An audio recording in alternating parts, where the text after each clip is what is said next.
भी इस बार गए, एल्विश जी। यादव और अभिषेक। तो इसमें आपको किसका गेम अच्छा लग रहा है और किसे आप सपोर्ट करें, कितना फॉलो कर रहे हैं देखो आप? मैं देख नहीं रही किसका गेम है क्या है, मुझे पता नहीं। मैं जब बिग बॉस में थी मैंने भी गेम नहीं किया, मैं जस्ट रही, मस्ती करी, जो भी किया। और मैं अभी गेम किसी का देख नहीं रही। बट हाँ, जो यूट्यूब पे देखती हूँ तो मतलब अच्छा लगता है मुझे, मतलब ऐसा फुकरा अच्छा लगता है, एल्विश अच्छा लगता है, मनीषा अच्छी लगती है। तो ये लोग मुझे अच्छे लगते हैं देखने में, मतलब एल्विश मस्ती। यादव का रिसेंटली वीकेंड के वार में उन्होंने कुछ ऐसे गलत स्टेटमेंट कहे थे एपिसोड के दौरान, तो सलमान सर ने उन्हें समझाया है हाँ। कि ऐसा नहीं बोलना चाहिए, फैमिली शो है। हालांकि ये ओटीटी प्लेटफॉर्म है, तो उसमें न्यूज़ भी आ रहा है कि सलमान खान सर के काफ़ी हद तक फॉलोअर्स भी कम हो गए जब से एल्विश को उन्होंने डांटा है, तो उस पर क्या अब ज़्यादा फॉलोवर्स वालों को लाओगे तो चैनल को भुगतना पड़ेगा ना। पहले बिग बॉस कितना अच्छा था, अपना सेलिब्रिटी आते थे, कुछ नहीं था, मस्त था। बट जब से अब भाई लाओ 10 मिलियन फॉलोवर्स को, 20 मिलियन फॉलोवर्स को लाओ, फिर भुगतो फिर। अब मैं चैनल को और क्या बोलूँ फिर, मैं तो चैनल को यही बोलूँगी ना, पहले का बिग बॉस अच्छा था, तो आप ऐसे ही करते थे ना, सिंपल। क्यों आपको प्रैक्टिकल करना, क्यों एक्सपेरिमेंट करना कि आप इतने ज़्यादा फॉलोवर्स को लाओगे, 10 मिलियन। आप जब 10 मिलियन, 20 मिलियन, 30 मिलियन, 50 मिलियन वाले फॉलोवर्स को लाओगे तो भाई उनके फैंस थोड़ी ना चुप बैठेंगे, तो वो भी बोलेंगे ना। तो सबसे अच्छा तरीका है कि अभी जो 17 की कास्टिंग हो, तो वो फॉलोवर्स ना देख के, उन लोगों को टैलेंट देख के के, हिसाब से। एंटरटेनमेंट देख के कास्टिंग की जाए तो ज़्यादा अच्छा है। वरना फिर वही जैसे पिछले सीज़न में हुआ था, किसी के फॉलोवर्स आ गए थे बिग बॉस के बाहर पेट्रोल लेके कि हम बिग बॉस का सेट जला देंगे, वैसे ही होगा ये भी फिर। कि अभी अगर किसी दूसरे को ट्रॉफी मिली, अगर इसको ट्रॉफी नहीं मिलेगी तो हम बिग बॉस का सेट जला देंगे, हम नसें काट लेंगे, तो ये चीज़ें होगा। तो इस चीज़ में मुझे लगता है कि गुंडागर्दी को बढ़ावा दिया जा रहा है, जबकि चैनल को ऐसा नहीं करना चाहिए। तो अभी बट देखो मैं क्या बोलूँ, उनको टीआरपी मिल रही है। देखो एक तरफ से पैसा मिलेगा तो फिर एक तरफ से दुश्मनी या वो चीज़ें भी होंगी। तो अब जब इतने बड़े बड़े फॉलोअर्स वालों को लाओगे तो फिर भुगतना भी उनके फ़ैनों को आपको ही पड़ेगा। अच्छा अर्चना, इसके बाद हम आपको कहाँ देखेंगे? क्योंकि जहाँ तक हमने सुना है, पॉलिटिशियन तो आप छोड़िए, वो तो आप उसे कंटिन्यू रखोगे और जी। आपकी टैलेंट तो हमने देखा ही है। जी। इसके बाद हम आपको कहाँ देखेंगे? पता नहीं, देखते हैं कहाँ देखते हैं, अभी कुछ कह नहीं क्योंकि सकती। आपके फैंस भी बहुत उम्मीद किस्मत करते हैं। कहाँ लेके जाती है भाई। मेरे फैंस पता है बेचारे बिग बॉस में ही बने हैं, जो भी थोड़े बहुत फैंस हैं ना। मेरे फैंस ऐसे नहीं है कि मतलब लाइक, समझ रहे हो। बट मेरे फैंस बहुत पजेसिव हैं, मेरे फैंस मुझे बहुत अच्छा देखना चाहते हैं। मैं भी चाहती हूँ थोड़ा थोड़ा अच्छा अच्छा करूँ उनके लिए। अच्छा, जैसे कि आपने कहा बिग बॉस से ही आपके फैंस फैंस बने बने हैं, बट हैं। अभी आप बिग बॉस के बारे में ही बोल रहे थे कि ऐसा नहीं नहीं, होना मैंने चाहिए, कब बोला बिग बॉस के मतलब बारे अभी में। जैसे कहा ना कि मैंने, टीआरपी के लिए वो करते हैं। हाँ, हाँ। ये पता है मैं क्या कहना चाहती हूँ। आपने पहला बिग बॉस देखा, हाँ। कैसा होता था, किसी पे कोई दबाव नहीं होता था। अभी क्या होता है कि जब आप बड़े ज़्यादा फॉलोवर्स को वाले इंसान को लेके आते हो, यूट्यूबर। यूट्यूबर की बात नहीं कर रही हूँ मैं सबकी बात कर रही हूँ। All over. आप किसी को लेके आते हो, तो आप जब लेके आते हो तो आप फिर मतलब एक्सपेक्ट करते हो कि वो ना करे। तो देखो जिसके फॉलोवर्स है वो तो करेंगे ना भाई। अगर कोई मेरा फ़ैन है तो मेरे लिए लड़ेगा, चाहे मैं गलत भी हूँ तब भी मेरे लिए लड़ेगा, खड़ा रहेगा। तो वही बात है, फिर ये मुद्दा रखो कि आप बड़े बड़े फॉलोवर्स वालों को मत लाओ, क्योंकि कल को फिर ये होगा कि अगर किसी को ट्रॉफी मिल गई और उसके फैंस को पसंद नहीं आया, तो पिछले बार क्या हुआ था, पिछली बार यही चीज़ें हुआ था कि बाहर पेट्रोल लेके खड़े थे कि इसको ट्रॉफी मिलनी चाहिए, वरना हम पूरा बिग बॉस को जला देंगे। ये चीज़ें हुई थी, आपको भी पता है, पूरी दुनिया को पता है। तो फिर यही चीज़ें होंगी ना फिर तो कि हम पूरा बिग बॉस का सेट जला देंगे, फिर तो गुंडागर्दी हो रही है ना। तो उस चीज़ को मैं बोल रही हूँ कि चैनल को उस हिसाब से फिर कास्टिंग करनी चाहिए। बट सलमान सर कहीं ना कहीं समझाते हैं हाँ, आते सलमान सर सही है, मैं सलमान सर को नहीं बोल रही हूँ। सलमान सर तो उल्टा समझा रहे हैं। कि ऐसा और नहीं हाँ, बोलना चाहिए सलमान गलत सर है। ने क्या बोला, आर्मी। आर्मी क्या होती है, जो देखभाल करती है चीज़ें। मतलब मुझे पता नहीं पूरा बात, जो मुझे दिखा है न्यूज़ में वो बता रही हूँ कि आर्मी लोगों की सेवा करती है, देखभाल करती है। तो आप क्या बोल रहे हो कि वो आर्मी ऐसा, अगर वो गलत बोल रहे हैं तो उस चीज़ पे सलमान सर बोलेंगे। मुझे भी बोलते थे, मुझे भी कितनी डांटें लगी हैं। तो अगर सलमान सर डांट रहे हैं तो उसको कोई, मुझे नहीं लगता नेगेटिव लेना चाहिए, उसको पॉजिटिव लेना चाहिए, क्योंकि सलमान खान सर की सीख एक आपको नई दिशा देती है। अभी देखो सलमान सर की डांट की वजह से मेरे अंदर कितने बदलाव आए हैं, मैंने अपने आप को काफ़ी चेंज किया है बिकॉज ऑफ सलमान सर की डांट की वजह से। तो अगर चैनल कुछ सोचता है तो वो बहुत हद तक अच्छा ही सोचता है, तो उसमें मुझे नहीं लगता कि किसी और को इंटरफेयर करना चाहिए। तो मेरा बात ये है कहने की अच्छा अर्चना, इसके हाँ। बाद जैसे आपने थोड़ी थोड़ी क्लिप्स देखे, आपको समझ में गया होगा कि किसका गेम अच्छा चल रहा है, कौन अच्छा खेल रहा है, तो आप किससे सपोर्ट कर रहे हैं और आप चाहते हैं ये जीते? देखो मैं फुकरा को चाहती हूँ, अभिषेक। हाँ, कि फुकरा, एल्विश और मनीषा, इन तीनों में से मैं चाहती हूँ कि तीनों में से कोई एक जीते। बट हाँ, मनीषा जीतेगी तो और भी अच्छा लगेगा, क्योंकि मैंने पहले भी बोला ब्रेक हो जाएगी चेन। लोगों के जहन में ये है ना, कॉमेडी नहीं जीतता, अरे आज तक कॉमेडियन का काम है सिर्फ कॉमेडियन का।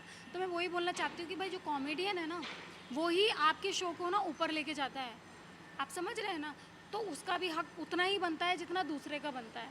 और एल्विश को इसलिए क्योंकि कहते हैं ना वाइल्ड कार्ड कभी जीतता नहीं है, तो एल्विश अगर जीता तो एक वो भी चैन ब्रेक हो जाएगी। और फुकरा इसलिए क्योंकि वो स्टार्टिंग से ही लोगों के दिलों में बैठा हुआ है, और कहते हैं ना जब स्टार्टिंग से एक जर्नी चलती है तो उस चीज़ पे लोग उसको ज़्यादा पसंद करते हैं या करते होंगे। तो अभिषेक इस वजह से, तो तीनों का जो सिचुएशन है वो अलग अलग है, तो तीनों में से कोई भी जीते, तीनों ही विनर है, बट तीनों में से कोई भी जीते मेरे को मतलब अच्छा लगेगा और हैप्पी।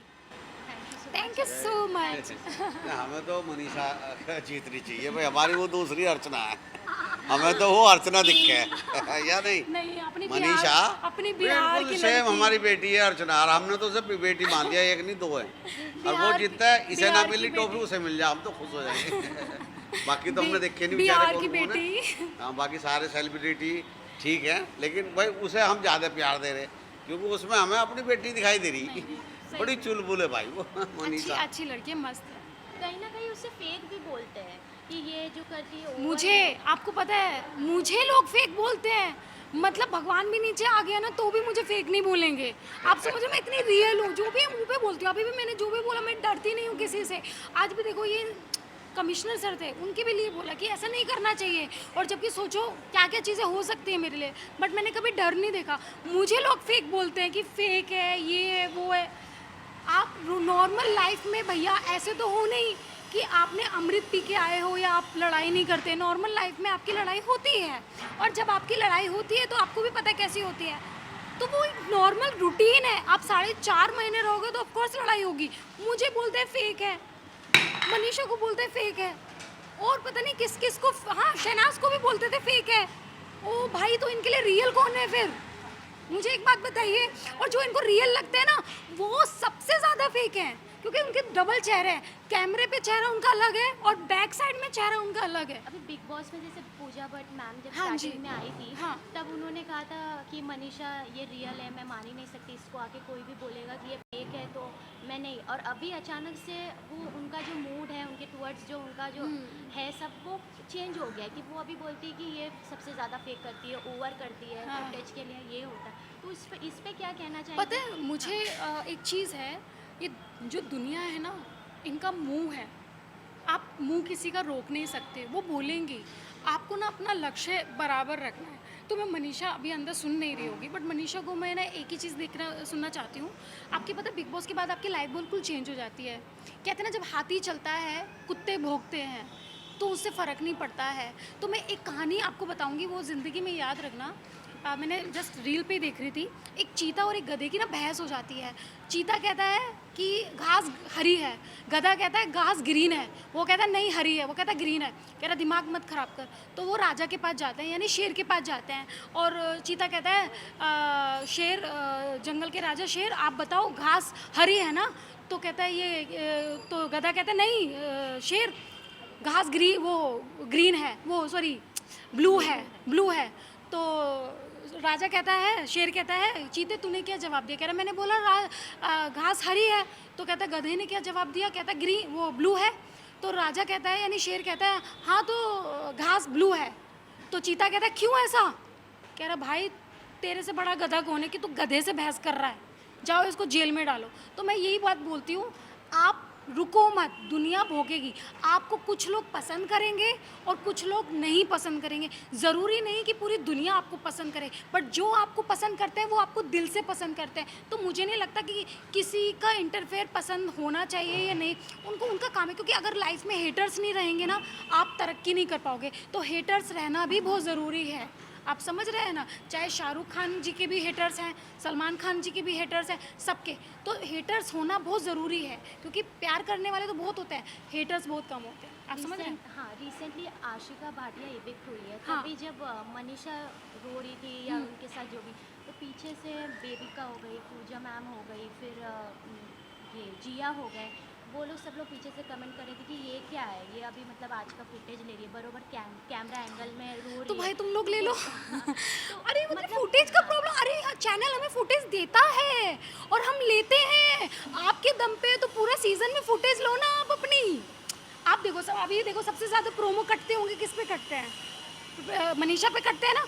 बिग बॉस 16 में सबसे ज़्यादा प्रोमो मेरे पे कटे हैं, तो मैंने फुटेज ली है, मैंने उसमें अफेक्ट डाले हैं। पर भले जाने लड़ाई करके, अगर मैं लड़ाई नहीं करती थी ना बिग बॉस में, तो दूसरे हफ्ते में ही मैं घर जाती थी। आप समझ रहे हो? क्योंकि ना मैं कलर्स फेस थी, ना मैं कोई बड़ी सेलिब्रिटी थी, ना मेरे पापा ने पैसे भरे थे, ना मेरी कोई सोर्स लगी थी।